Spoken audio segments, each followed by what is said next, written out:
Hey, what's up, everybody? Welcome in. This is FST. It's Fantasy Sports Today. My name is Matt Striker. I am Georged by George Kurtz. I am joined. I'm nervous because he's a legend, folks. He was here when they laid the first bricks. I'm He's an the advert. reason many of us can eat. George Kurtz is here joining me as well. George, we are opening up this FST talking about injury news in Major League Baseball. And it's not so much the who's hurt, it's the who's going to replace them and how do we stop this. So for those that are just joining us, we'll update you quickly. Shane Bieber, out, Tommy John surgery. Spencer Strider, UCL damage. But it's not all bad news. Let's get to some good news, George. Justin Verlander is close to a rehab start. Let's start there and say, what does that mean for these guys that are going out for Tommy John? Can they look to a guy like Justin Verlander for motivation or hope? And what do you expect from Verlander this season? Oh, I think you can look at any one of a number of players, right?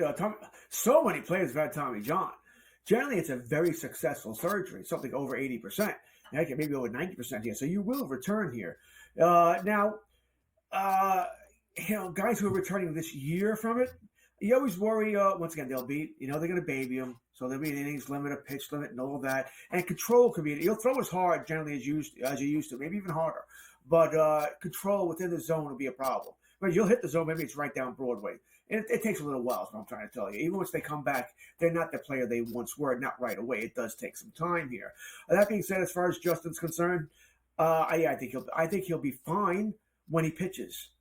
The problem is he's already missed 2 starts, so we're down to 30 on the season here. Let's say he misses, just for giggles here, another 3. So he's down to 27 starts he can make this season. He's not making 27 starts. Right? He's going to get hurt again. All right, so what's your over-under? 20 and a half? Is that your over? How many starts you might get the rest of the season? That's my concern for Justin Verlander, is that what do you do when he gets hurt again? You need him to pitch very well when he's pitching because he's not making 27 starts. All right, we'll throw up the rest of the graphic here because someone took the time to make it, but an interesting conversation just popped in my head. But it's important to know that Sonny Gray threw 54 pitches in a simulated game Wednesday. That's going to be important as the Cardinals are going to need him. Paul Sewald has progressed to flat ground, so all of you Kevin Ginkel managers, keep an eye on that. And disappointing news coming out of Tampa, Shane Baz gets shut down from throwing. It was his elbow, but it's an oblique issue here. And all of these issues are now topic for a bigger conversation. With the time we have left, George, I want to go off script, if we will. So Dr. James Andrews put out a tweet earlier saying that he is seeing more UCL issues in youth baseball than he is in Major League Baseball. And that is deeply concerning. Tyler Glasnow came out to say when they were doing the whole sticky stuff thing that it's about getting a grip on these balls because these balls always feel dusty and these guys need to get a grip on the ball. What can be done about all of these pitchers and all of these injuries? Do you advocate for something like a sunscreen tack where the guys can hold on to the ball? Do you advocate for less youth baseball and high-stress innings? Your thoughts? Oh, you go a number of different directions here. To answer your first 2 questions, do I think there should be tackiness on the ball? Yeah, I do. For a number of reasons. They do it anyway with the Mississippi mud, right? Which is just idiotic, by the way. I mean, Sure. We do some weird stuff in our sports, right? Between the stupid chain gang, you have an 80-year-old guy doing chains in football to putting Mississippi mud. I'm not making this up, by the way, boys and girls. This is what they do. An umpire will rub, 120 baseballs with this special mud from the Mississippi River. They rub all the balls to get the gloss off of it. So you have some tackiness, but it's not enough here. I know they've been doing this for a million years here, but just think how stupid this is. You're having mud on a ball, take some of the gleam, the gloss off of it. Obviously, not every ball is the same. Not every umpire is the same. Some are putting a little bit, some put a little. It's just idiotic. Idiotic here. The Japanese, this is what they do with the Japanese leagues. They put a little tackiness on the ball. But Manfred keeps telling you, we can't find the right amount. So they can do it in Japan, but you can't find it? Doesn't make sense. It doesn't make sense here. And Major League Baseball owns the Rollings factory. For the love of God, get this right. All right, so it shouldn't be that hard. It's a pet peeve of mine. It truly is. And we know that batters don't mind it because why? They want to know that ball that's coming 100 miles an hour at them isn't going to hit them here. They want to know the pitcher has an idea where it's going. All right, so everybody's on board with this, but baseball can't figure it out. as for the Tommy John injuries, we saw the war of words yesterday between MLBPA and MLB, right? Tony Clark comes out with a statement saying, they don't care about our pitchers. That's because they hit the pitch clock. It's funny.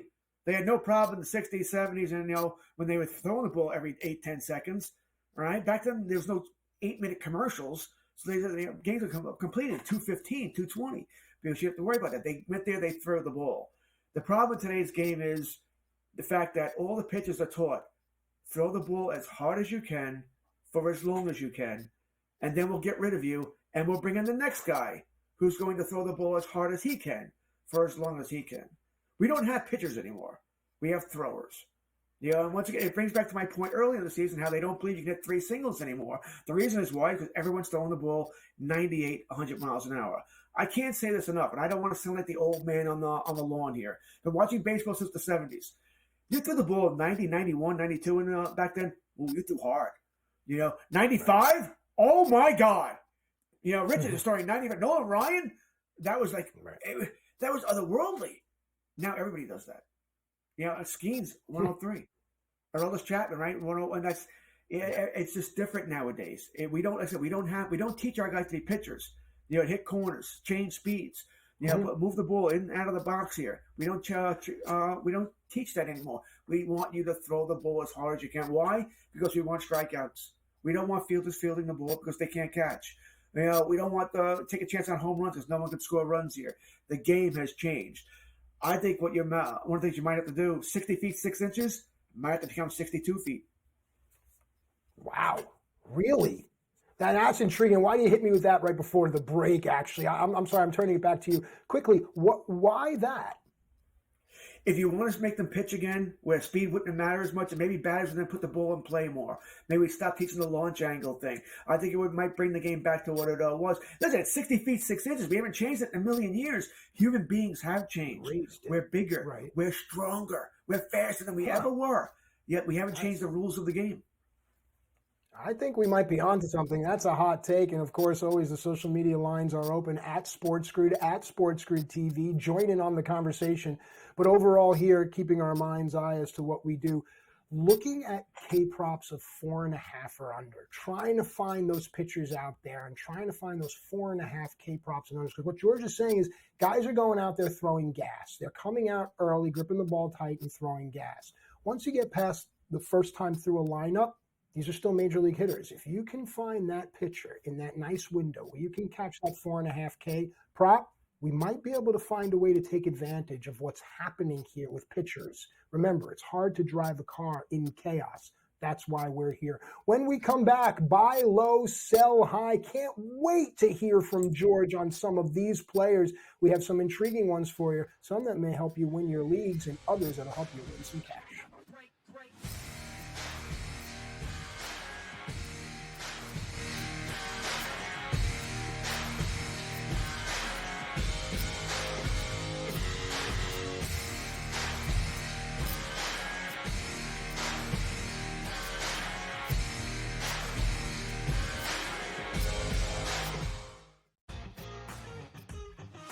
The fact that I've been able to move to a home that I'm very excited about is it's really cool, and so far just love everybody that I've met at SportsGrid, and I'm just super pumped for the opportunity. Sometimes things that I wouldn't feel comfortable asking, whether it was me playing and just trying to get a tidbit on the golf course and certain thing the player might have learned.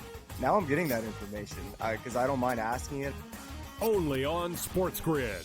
There is going to be an energy to game time decisions that you will feel night in and night out. We're going to go through every single thing, and I've got a great team behind me that's going to help me get the job done. I want this to be the place that people come to. We are going to hit every single one of those markets that you need to know about. There is not going to be a better place, I promise you, than Game Time Decisions. We will have everything at our disposal, and we will use that to our advantage. I'm Kevin Walsh. Tune into Game Time Decisions from 6 to 8 p.m. Eastern on SportsGrid. Jason Tatum has games where he has stinkers. He shoots a 4 for 16. Jaylen Brown in the playoffs gets exposed because he can't go left. Porzingis gets old. Sometimes Jrue Holiday's not consistent. Al Horford father time to catch up. That being said, I still think they're going to the NBA Finals and winning it. And I'm a Knicks fan. I hate the Celtics with all of my might. Betting above the rim, only on SportsGrid. Memphis owns it. They beat them 5 straight times, and Memphis is awful. So what does that say about the Bucks? They are the most overrated team in the NBA, hands down. Michigan and Boston College, there's going to be goals scored in this game. But, with that being stated, the total's up to 7.5 right now. I got to go under 7.5 here, Scott. Pharrell Coast to Coast, only on SportsGrid. It's smarter to be on SportsGrid. Your 24/7 sports wagering network. The early line. Magical and historic season in Lincoln, Nebraska continues. He is the best player in the NBA, but also in the biggest moments where the national media is watching. Newswire. Something that we have never seen happen before with one of the iconic coaches in the game. Pharrell Coast to Coast. The team covers. It's automatic. It's every time. Not sometimes. It's every time. Game time decisions. Luka is actually far more dangerous from 3 on the road this year than at home. This game here tonight, you may want to consider taking as many points as humanly possible. In-game live. Prime time. We got not 1, but 2 coaches fired systems in place. Sports Rage This Late sort of Night. has letdown written all over it. It's going to be hard to match the emotion that they played with the other night. It's smarter to be on SportsGrid.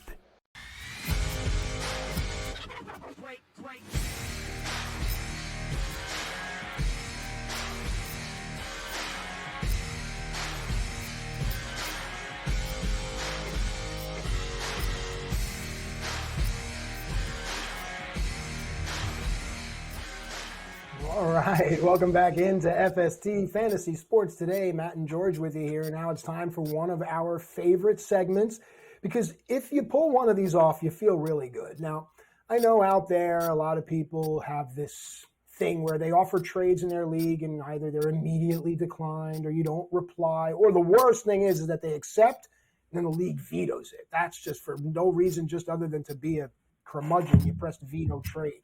But let's look at some buy low, sell high guys here, George, because to me, pitching is where it starts. Now, we originally had Wyatt Langford on this list as a buy low, as a joke, because after a great streak, he was 0 for 4, and everyone would say, oh, now's the time to buy low. And no, we're going to move past that ha-ha, and we're going to go to Logan Webb, because I think that people will overreact to a poor start. 3 2/3 inning, blew up, goes today against San Diego, so you can wait and see. But he's a buy low. But to me, if you drafted Logan Webb, you are not trading him after 2 starts. But that's just me. George, thoughts? I don't know if you're trading anybody after 2 starts or after, what are we, 10? Some people are. Yeah, well, we are a fantasy bunch, right? And we are reactionary. We are not a patient bunch. I think what we have to remember here is fantasy football, yeah, that's a sprint. All right, yeah, what, 14, whatever, how many regular season games you play? It's about 14 for most leagues here. Sprint, right? You can't afford to go 0-3. Baseball, it's freaking April. It's April 7th. We're a week into the season. What did Aaron Rodgers say? Relax. You know, decaf, all right? A little decaf Gunkadin, if you think about trading people already here. I'm a guy, listen, I think baseball has flag marks. All right, we generally start in late March. My first flag mark is Memorial. I go by the holidays. Memorial Day. You know, I want to see how my guys are doing. That's not to say I won't do any moves here, but I'm not panicking on established players until Memorial Day. All right. Hey, if I have Logan Webb and someone says, hey, I'll give you Mookie Betts for him, bye, Logan. Nice knowing you. You know, there are deals you'll make here if you're being offered something you can't turn down here. But that being said, for the most part, I'm not looking to move Logan Webb. I think he'll be fine. Do I think he's a declining player?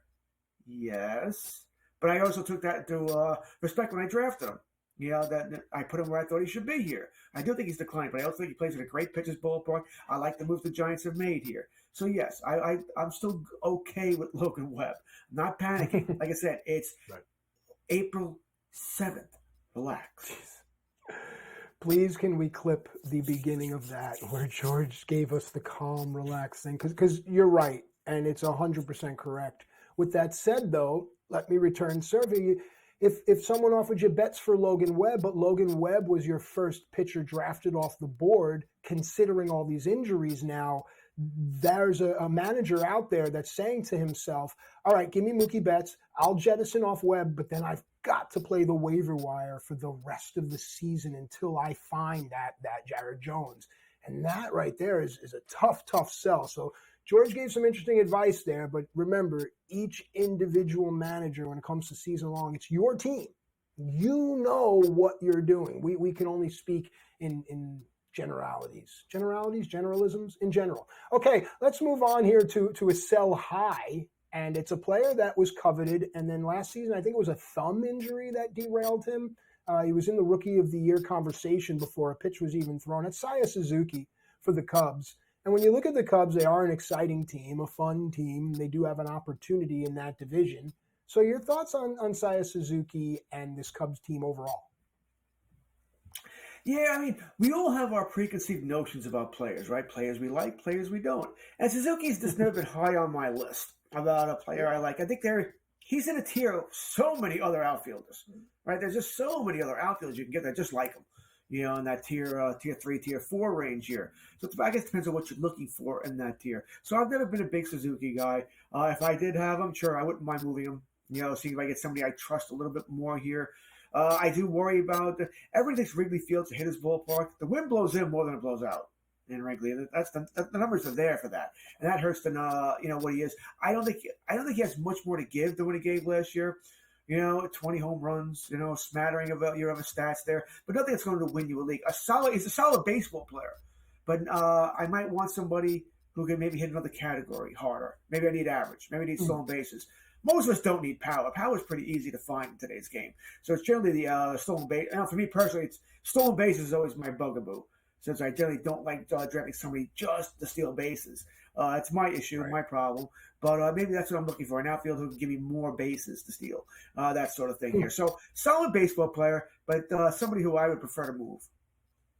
All right. Glad that you brought up the stolen bases because if you're just joining us, I've been talking about how I love the stolen base prop early in the season in April. It's a great way to sometimes 3x, 4x your money. And the idea is, George is right, going into those flagpole kind of landmarks, going into May, going into Memorial Day, using the book's money, not our money.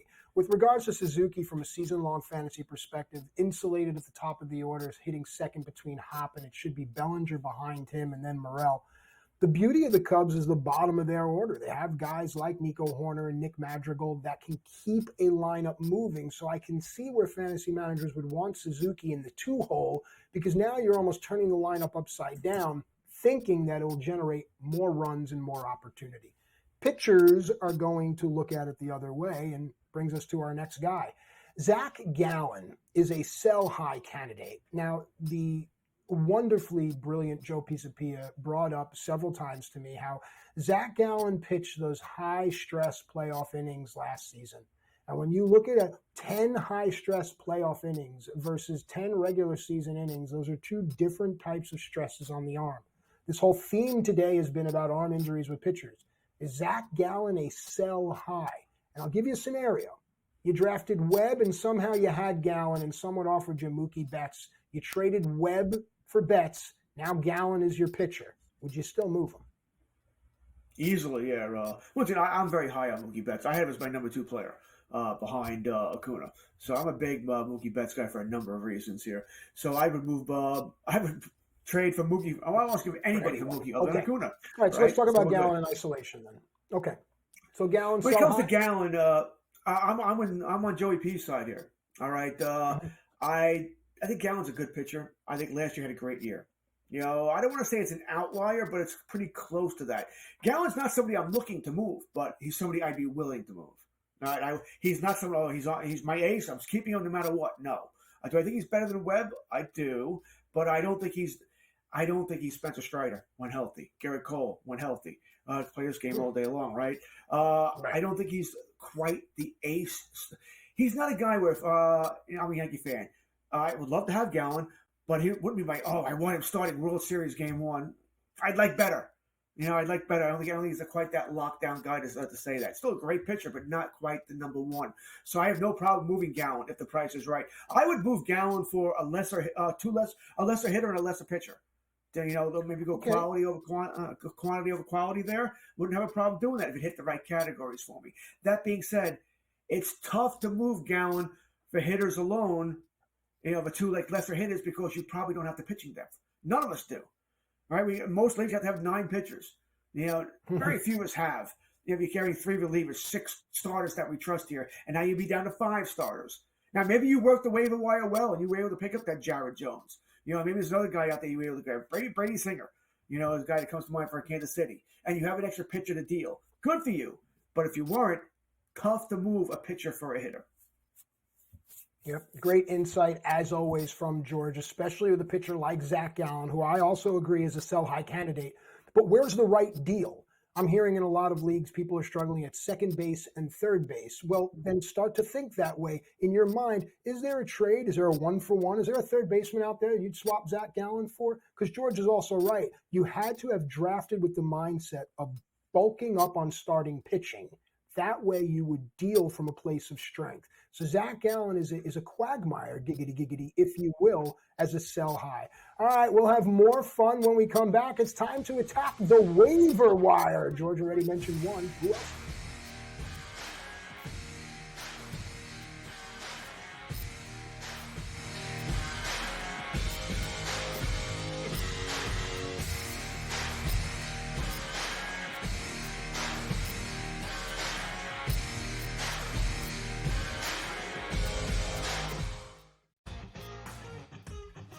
The fact that I've been able to move to a home that I'm very excited about is it's really cool, and so far just love everybody that I've met at SportsGrid, and I'm just super pumped for the opportunity. Sometimes things that I wouldn't feel comfortable asking, whether it was me playing and just trying to get a tidbit on the golf course and certain thing the player might have learned, now I'm getting that information because I don't mind asking it. Only on SportsGrid. There is going to be an energy to game time decisions that you will feel night in and night out. We're going to go through every single thing, and I've got a great team behind me that's going to help me get the job done. I want this to be the place that people come to. We are going to hit every single one of those markets that you need to know about. There is not going to be a better place, I promise you, than game time decisions. We will have everything at our disposal, and we will use that to our advantage. I'm Kevin Walsh. Tune into Game Time Decisions from 6 to 8 p.m. Eastern on SportsGrid. Jason Tatum has games where he has stinkers. He shoots a 4 for 16. Jaylen Brown in the playoffs gets exposed because he can't go left. Porzingis gets old. Sometimes Drew Holiday's not consistent. Al Horford's father time to catch up. That being said, I still think they're going to the NBA Finals and winning it. And I'm a Knicks fan. I hate the Celtics with all of my might. Betting above the rim, only on SportsGrid. Memphis owns it. They beat them 5 straight times. And Memphis is awful. So what does that say about the Bucks? They're the most overrated team in the NBA, hands down. Michigan and Boston College, there's going to be goals scored in this game. But, with that being stated, the total's up to 7.5 right now. I got to go under 7.5 here, Scott. Pharrell Coast to Coast, only on SportsGrid. It's smarter to be on SportsGrid. Your 24/7 sports wagering network. The early line. Magical and historic season in Lincoln, Nebraska continues. He is the best player in the NBA, but also in the biggest moments where the national media is watching. Newswire. Something that we have never seen happen before with one of the iconic coaches in the game. Pharrell Coast to Coast. The team covers. It's automatic. It's every time. Not sometimes. It's every time. Game time decisions. Luka is actually far more dangerous from 3 on the road this year than at home. This game here tonight, you may want to consider taking as many points as humanly possible. In-game live, prime time. We got not 1, but 2 coaches fired systems in place. Sports Rage This Late sort of Night. has letdown written all over it. It's going to be hard to match the emotion that they played with the other night. It's smarter to be on SportsGrid.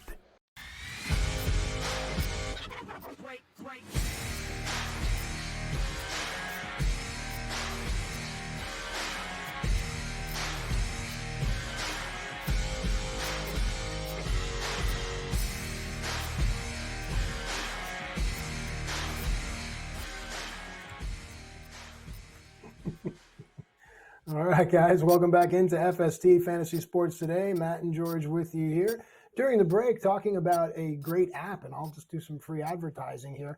It's called Too Good to Go. And what they do is essentially for like $5, you will get whatever the bakery doesn't want to throw away at the end of business, whatever the pizzeria does not want to lose their profit on before the end of business. It's absolutely fantastic. It's a great way to feed yourself or your family.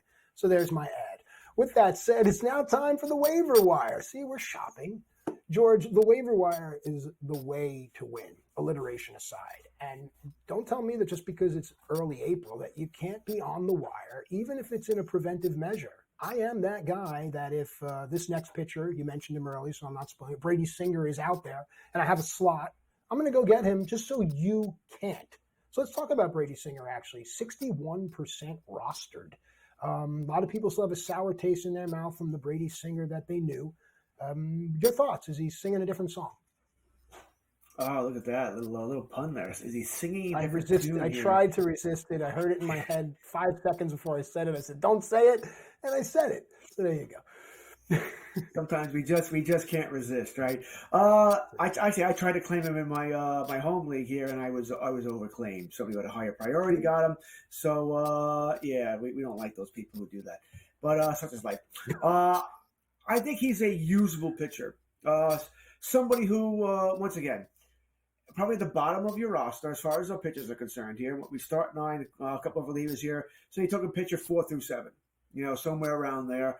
I do think he's somebody who can use most of the season. Probably not a game in, game out starter. Does pitch in Kansas City. Good pitches ballpark here. I think the Royals are a little better team than we're giving credit for. Not a playoff team, relax here, but a little better. So I do like Singer. I mentioned I tried to get him too. He was out there in a bunch of my home leagues here. So, I don't mind. He's also a guy, by the way, I know when it comes to waiver wires, even if I didn't need him, but I don't know. I had a guy who's even with Brady Singer, whatever. Pitcher, Smith. Smith is even than Singer. I want to make sure Singer doesn't go for free. Waiver wire runs tonight. I'll put in a bid, not a high bid. I don't expect to win him, but I don't want him to go for cheap either. If I do win him for $3, fine. He'll go with the Smith, same guy here. But I don't want him to go for $2, $1. Where he went to free to somebody. So I do. You want to call that price enforcement, waiver wire enforcement? Fine, I do that with players. And Springer reminds me of a player who I would do that with. Like I said, if I had a pitcher, only a player on my roster where I don't mind losing. I don't want to lose a player I don't want to lose. No, I don't mind losing this guy, same player, fine. But I do like the price enforcement on the waiver wire. Make sure people paid what in my mind is a correct price for a player. You're a sneaky one, Mr. Kurtz. All right, just, insider tip, if you want a free square, Alec Marsh, if you want to get in on the Royals rotation, he's their 5th starter, you probably won't have to outbid anybody. And that's another thing, too. There are a lot of leagues where you look at it, people don't bid anything. A lot of people don't understand what that means. And if you're in a league like that, then most of your managers are going to understand it. But there are times I see in certain Yahoo leagues that have a budget, people are paying $5, $6, and other people pay $0. I've yet to put out $1, so keep that in mind. Now, this next topic, though, this is smart because everyone's chasing saves, always. Now, if you're on Detroit and you made the mistake of going Chafin or Lang, you missed out on Jason Foley. Now, I happened to be a guy, I think it was the first or second game where Foley came in to grab the save, looked really good, and I went out and I grabbed him. Only 62% rostered. He does have Chafin behind him, and Lang is still in that bullpen. But Jason Foley is a good name, especially on a Detroit team that can be fun. George? This is what I like to say about closers. I used to write the closer report, various times for us. For about 10, 12 years, maybe longer. I lose track of time. But in my first paragraph of the first closer report every year, you write it about February, maybe early March, it would always say, of the 30 closers listed above, below, half won't have their job by July 1st.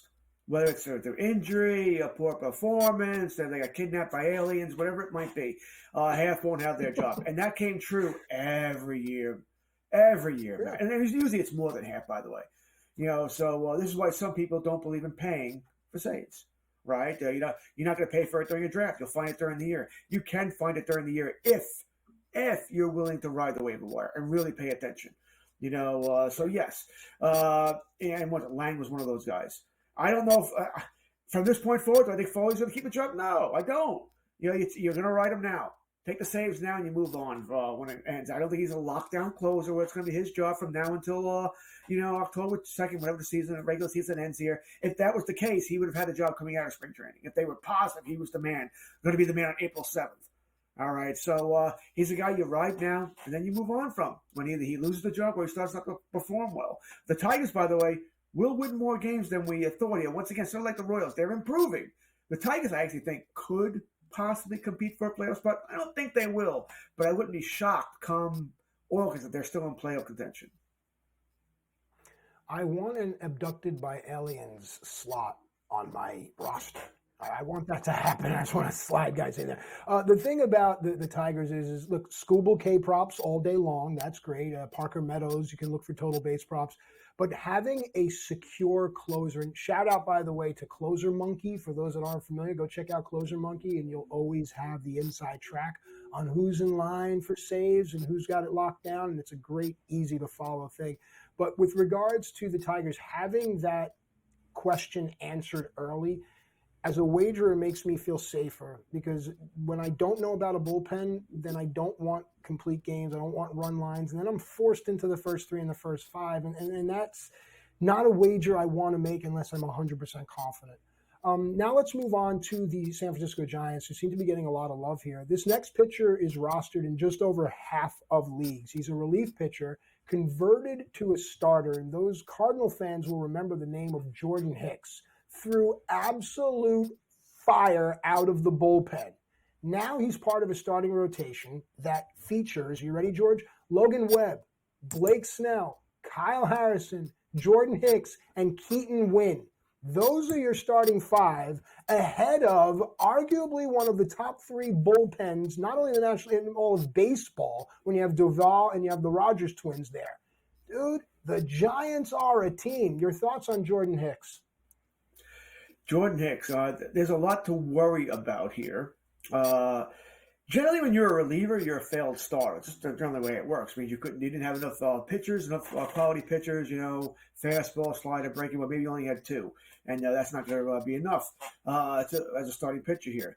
That being said, they moved him, all right, from a bullpen to starter. He's had 2 great starts. I think he's the definition of a guy. I want him now, and then come June, I'm moving him.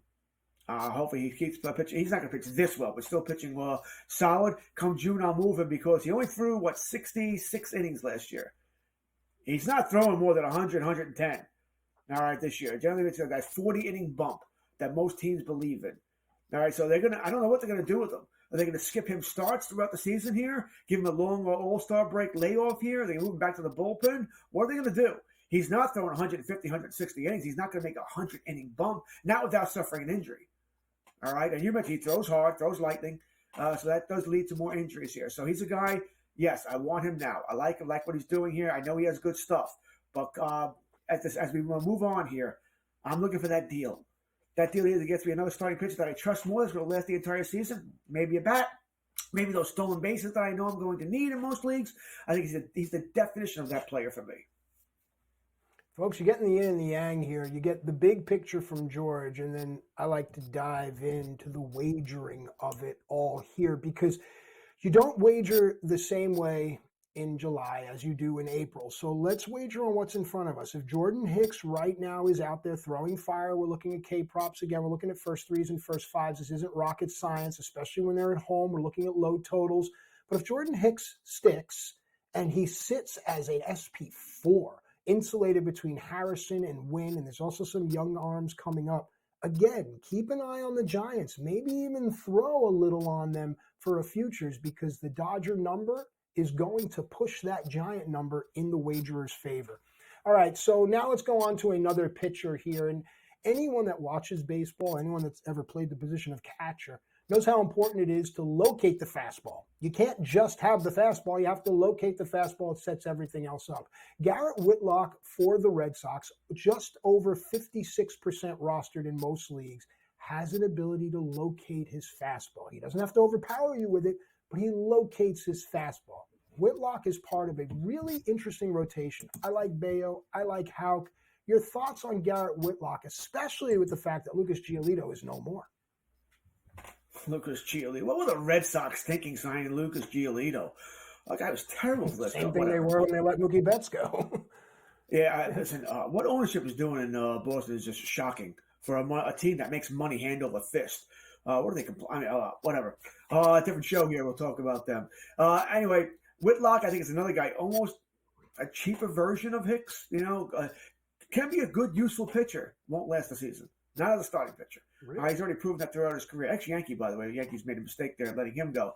I think he, like I said, good for now, but you're going to want to move, and he won't have the same value as Hicks, I think, might have. All right, because Hicks was a ballyhooed prospect at one time, where Whitlock not so much. So I think it's a guy streamer. We like the matchup. If he's pitching today against the Red Sox, against the Angels, absolutely good matchups. I want him. Playing anybody good long term? No thanks. I'll pass.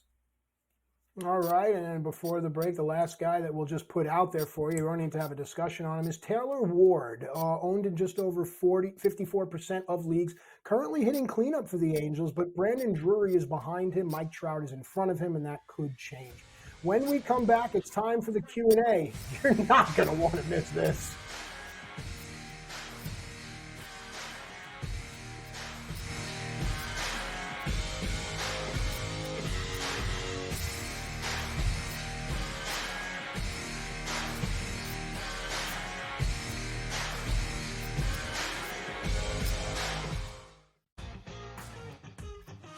The fact that I've been able to move to a home that I'm very excited about is it's really cool, and so far just love everybody that I've met at SportsGrid, and I'm just super pumped for the opportunity. Sometimes things that I wouldn't feel comfortable asking, whether it was me playing and just trying to get a tidbit on the golf course and certain thing the player might have learned.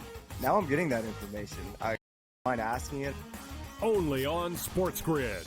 There is going to be an energy to game time decisions that you will feel night in and night out. We're going to go through every single thing, and I've got a great team behind me that's going to help me get the job done. I want this to be the place that people come to. We are going to hit every single one of those markets that you need to know about. There is not going to be a better place, I promise you, than Game Time Decisions. We will have everything at our disposal, and we will use that to our advantage. I'm Kevin Walsh. Tune into Game Time Decisions from 6 to 8 p.m. Eastern on SportsGrid.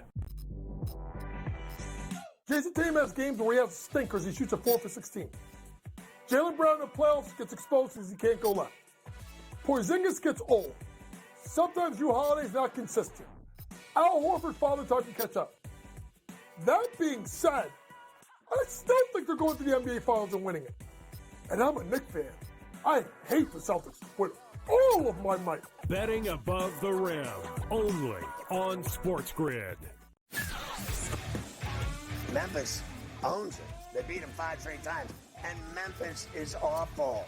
So what does that say about the Bucks? They are the most overrated team in the NBA, hands down. Michigan and Boston College, there's going to be goals scored in this game. But, with that being stated, the total's up to 7.5 right now.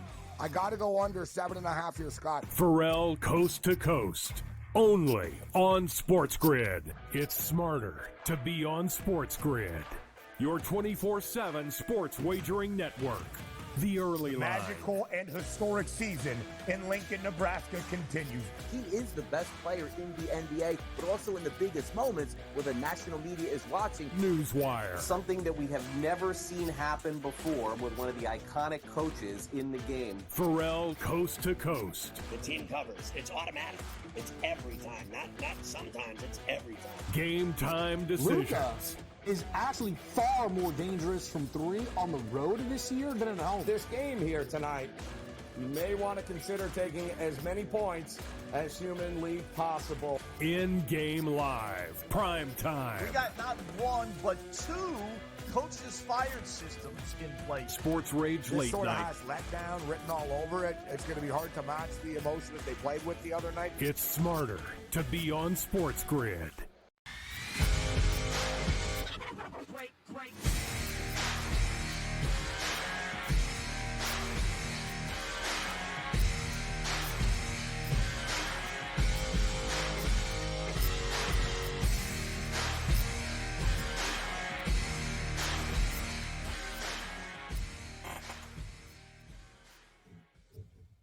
All right, welcome back into FST Fantasy Sports Today. Matt and George with you here, giving you everything you need in order to dominate, whether it's season-long fantasy, DFS, straight-up wagering, whatever it is, we've got you covered for the world of baseball.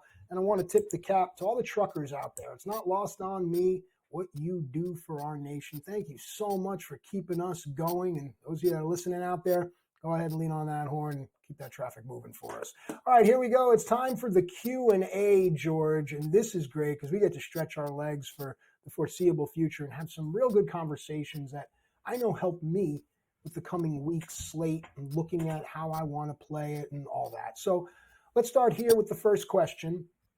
Great one here. Is the Royals rotation for real? Now, I like this conversation because we had Brady Singer here in the show talking about him being just about under 2/3 rostered in most leagues. I mentioned Alec Marsh. Michael Wacha is a part of this. Outside of Cole Reagans and the bullpen situation, which still has, I believe it's Smith and MacArthur as 1-2 out of the bullpen, is this rotation for real? And are the Royals wagerable? Are the Royals wagerable? Yes. I think that's an easy yes. Yeah, they're a better team than we give them credit for. I think they will get better as the season moves on here. Bobby Witt's a great player. Once again, we're talking first-round pick in fantasy here. Can do it all here. Speed, power, gives you a nice combination there. Pasquantino will hit. All right, and it's got a little slow start for him first base, but he will hit. Well, Melendez is his hitting. Right, he's hitting this year. Got to a bad, didn't play well last year at all, but he's hitting this year, so we like that. But to answer your question, is the rotation for real? What's your definition of for real? Regan's is for real. All right, he's for real. I like Singer. Do I love him? But Marsh. Waka. Marsh. Right. It has Past his prime. Upside. I would feel much better if they had one other good pitcher. Right? Seth Lugo, he's miscast as a number 2. He's really a number 5 starter there. Singer's probably a 3 or 4. Walker's a 4. Marsh has the upside. So it's fun. How about it's not a wasteland? It's not, oh my goodness, it's terrible. Is it for real? Do I think it could go a full season? No, I don't. So if that's your definition of for real, then no, it's not for real. Okay. Yeah, no, and that is I agree 100%. Reagan's great. Marsh on as an SP5 has no pressure, but if you believe in Brady Singer, then there's your swingman, your linchpin, your SP3. And if Lugo gives you anything at all, then yeah, I can hear some calls coming out of Kansas City and hit us up on social media, and I'd love to have the conversation that say that they are. But I don't believe in Singer. I do believe in Reagan's, and Marsh is a question mark. So I'm going to go with you, George, and say, no, I don't think the rotation is for real, but we'll revisit this conversation. All right, this next one should be easy, but I like how you educate us on Super Tuesday and June 1st and all this. The question is, when will Jackson Holliday get called up?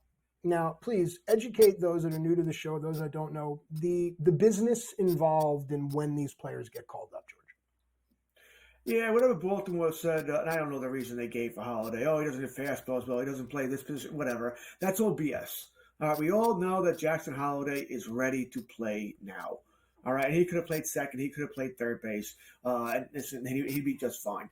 They kept him down to pass the Super 2, the arbitrations. Now, what that means is once that passes, which is generally somewhere in May, there's no set date for it. It depends on how many, it's 30 baseball teams, how many players get called up. Once a certain number get called up, then Super 2 passes. And there's no certain, I said, it's a mathematical formula, but it's almost always by Memorial Day where it's safe to call these players up. It means the team can keep Holiday for an extra year. They'll have control of arbitration. All right, so that's all it means here. I was hoping the new ownership of the Angelos family isn't the owners of Baltimore anymore. I forget who the new owner is, but I was hoping he'd want to make a splash and wouldn't play this game.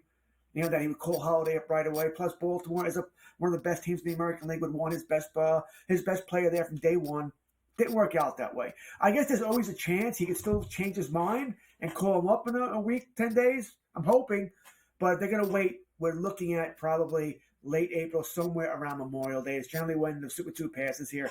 It's certainly when Skeens will be called up for Pittsburgh. All right, we know they're a cheaper organization, and they probably have less reason to call him up, right? They do want to protect his innings, so they can do that in the minor leagues, and they want to make sure they get the extra year out of him. Holiday, I do have, once again, This is me probably being a fan more than anything else. I have hope they'll call him up. Yet maybe we get to see him soon. Because I want to see the good young players. I want to see Holiday. I want to see Skeens. I always do. But like I said, Holiday, I have more hope that he'll get called up earlier than Skeens. Skeens won't be till Super 2. Figure after Memorial Day.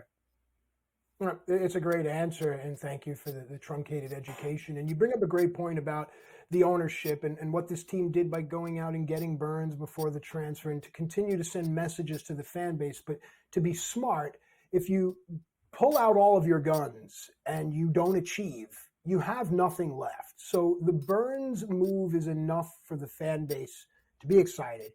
And if a losing streak comes, then you'll see starting to pull out other weapons. But in any fight, you don't go throwing all of your punches all at once. You don't take all of your leg dives all at once. You take them as they come. All right, the next question here, this is a great one. With the way the league is moving, all these young players, the question is, which rookie has impressed you the most? Now, rookie is a misnomer. First-year player, because you look at a guy like, would be my answer to this question, Jung-Ho Lee for San Francisco. This is a first-year player in the majors, certainly not a rookie by any stretch of the imagination. This is a guy that everyone's looking at, Junior Caminero and all these other guys. I want to give you the under-the-radar guy. Jung-Ho Lee is my pick. He profiles like Luis Ariz. And mind you, Luis Ariz is hitting, I think, 194 right now. Someone will check that out for me. Jung-Ho Lee is a rookie that's impressed me the most. George, which rookie has caught your eye? Yeah, now you bring up an interesting, I guess, debatable point here. Is Lee really a rookie? Is Yamamoto really a rookie? They played in professional leagues. So I know Keith Law, the ex-scout for the Toronto Blue Jays, and now works for the Athletic, always brings this up, that when he had a vote for Rookie of the Year, he wouldn't vote for those guys. He didn't vote for Matsui, or wouldn't have voted for Matsui back in the day because he wasn't a rookie. He was a professional ball player, just came over from a different league. It's an interesting argument. I'd probably go more towards, it's first year in Major League Baseball, so it makes him a rookie here, right? Mm-hmm. But I can understand where you don't want to offend the player. You feel like you're offending the player, by saying he's a rookie when he's really not. So I get that as well here. Lee is going to be a great hitter, right? And I think you made the apt comparison to Arias, maybe a little bit more power. I don't know if we'll see that in San Fran, though. Once again, tough part for any left-handed not named Barry Bonds to hit it, right? It takes a cannon, a bazooka to get that ball out to right field there. Yamamoto, had the awful start in Korea and rebounded nicely. Solid start against St. Louis. Very good start yesterday. Are we starting to see that player? So maybe if you think he's the rookie, he's going to be the guy. So I think he's going to be fantastic. I think he's going to be that. Well, I forget the amount of money they pay him, $325, whatever it might be. Once again, I'm the Yankee fan. I wanted him. Disappointed. I can tell you, Matt, I was out walking my dog at midnight, whatever it was, mid-March. It's cold night, and I hear my ESPN go off, and I knew it was Yamamoto signing. And you look at it. Come on, Dodgers! Damn it! So unhappy. I probably woke up the neighborhood. I probably didn't make my neighbors feel all that happy at midnight. Walking the dog, screaming about Yamamoto there. So I think he's going to be the guy at the end that's going to win the award in the National League here. Other than that, the guy to be impressed about, Churio, Milwaukee. Looks great, hitting the ball, right? Couple of home runs already. Love me. I love myself some Churio. It's funny, full disclosure, I grew up in Queens, so to think about walking your dog or doing anything outside at midnight, I'm just like, what? Now I've moved out to the suburbs. I'm in Suffolk County. I'm near George. I can do all kinds of things at any hour of the night. But growing up in Queens, come 9 o'clock, you kind of lock the doors. All right, that's actually a great answer, and it's up for debate. Again, at SportsGrid TV, I know personally I love hearing from you guys because to keep the conversation going, and keeping the conversation going keeps my mind fresh, and it keeps my wagers fresh. So keeping these conversations going with you guys is a very important part of this whole process. At SportsGrid TV. All right, let's continue on here. Oh, this is a great one. Okay. Whose hot start is a charade, if you will. Now, before the show went on the air, I was talking with Sam Yarnell, one of our producers here, and I think Michael Conforto is the charade, and not in a horrible way, but I just think that anyone that's running out there wasting any kind of mind space, any kind of fab, any kind of anything on rushing to grab Michael Conforto, I think it's a charade because, George, you said it. There are so many other players out there where you can create Michael Conforto without actually getting Michael Conforto. Whose hot start to you is a charade? A player I was high on, Ketel Marte, home run to 3 straight games. Now he looks good. I don't think he's a charade, fake. I think he'll continue to do this, but he could be a player to sell high. By the way, if you don't believe. Although, like I said, I was high on the man. I thought he was going to have a fantastic year. I don't know why he was soft for a couple of seasons there, but had a nice. Certainly the second half of last year. I think he'll continue here. So he's a guy I was high on. I'm not big on Berger with Miami. I think that power that he's displaying right now could be tough to continue over a long season. There's no offense there. Teams could decide to pitch around him. Ballpark is the Grand Canyon there. Brian Hayes with Pittsburgh. Once again, a ballyhooed rookie some years back. Hasn't really done it since. Hot start. I worry about that he's not quite going to be that guy. So he might be somebody I move away from as we're moving on here. Pitchers got off to a decent start here. Jose Berrios with Toronto. He's been all right, but he's somebody I worry about. Mainly because Toronto hasn't started their home schedule, all right? They started their first home game. What do they call that? I used to be with Skyco, whatever. Anyway, they brought in the fences here. They're trying to make it more quaint. So I worry about all their pitchers, by the way. Kevin Gausman, by the way. We're talking about, I don't think enough was brought up. He was lousy against the Yankees last night. But what concerned me, Matt, he was throwing his average fastball was 91, 92. Not even. That makes me think. He's sitting at 88, 89. Yeah, I agree. Yeah. Now, he did get it up to 95, 94 a time or two, but his average fastball was 91, 92, and that's not him. He was coming into the season hurt. Maybe he's just not dialed up yet. Maybe he's dealing with dead arm. Could certainly be there. Right. But you're talking about somebody that I'm, ding, ding, ding, ding, red flags all over the place. Gausman is that guy for me.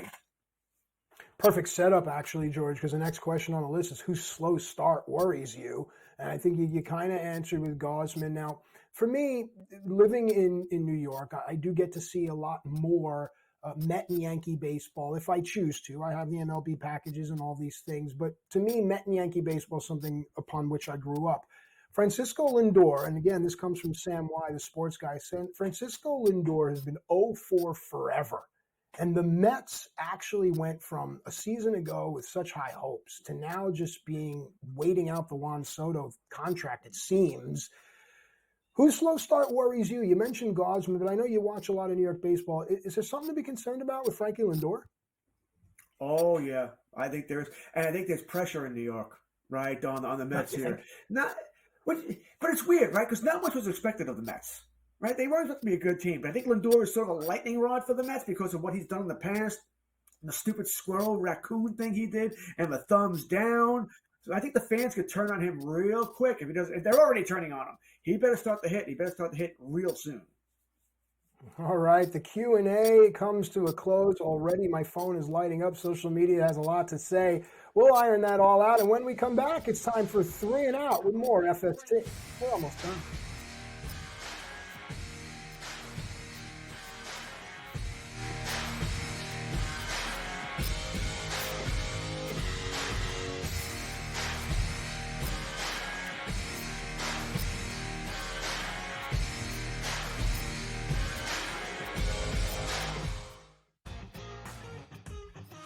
The fact that I've been able to move to a home that I'm very excited about is it's really cool, and so far just love everybody that I've met at SportsGrid, and I'm just super pumped for the opportunity. Sometimes things that I wouldn't feel comfortable asking, whether it was me playing and just trying to get a tidbit on the golf course and certain thing the player might have learned.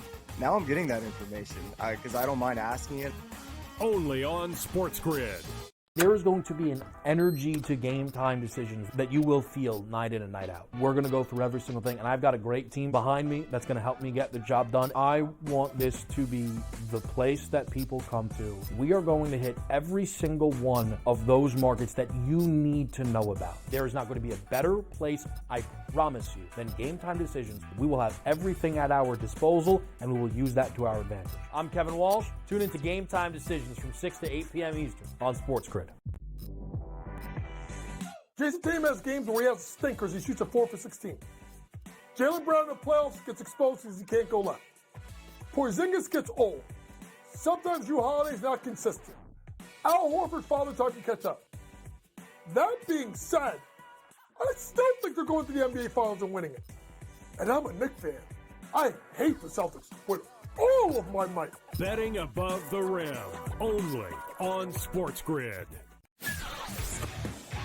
Memphis owns it. They beat them 5 straight times, and Memphis is awful. So what does that say about the Bucks? They are the most overrated team in the NBA, hands down. Michigan and Boston College, there's going to be goals scored in this game. But, with that being stated, the total's up to 7.5 right now. I got to go under 7.5 here, Scott. Pharrell Coast to Coast, only on SportsGrid. It's smarter to be on SportsGrid. Your 24/7 sports wagering network. The early line. Magical and historic season in Lincoln, Nebraska continues. He is the best player in the NBA, but also in the biggest moments where the national media is watching. Newswire. Something that we have never seen happen before with one of the iconic coaches in the game. Pharrell Coast to Coast. The team covers. It's automatic. It's every time. Not sometimes. It's every time. Game time decisions. Luka is actually far more dangerous from 3 on the road this year than at home. This game here tonight, you may want to consider taking as many points as humanly possible. In-game live, prime time. We got not 1, but 2 coaches fired systems in place. Sports Rage This late sort of night. has letdown written all over it. It's going to be hard to match the emotion that they played with the other night. It's smarter to be on SportsGrid.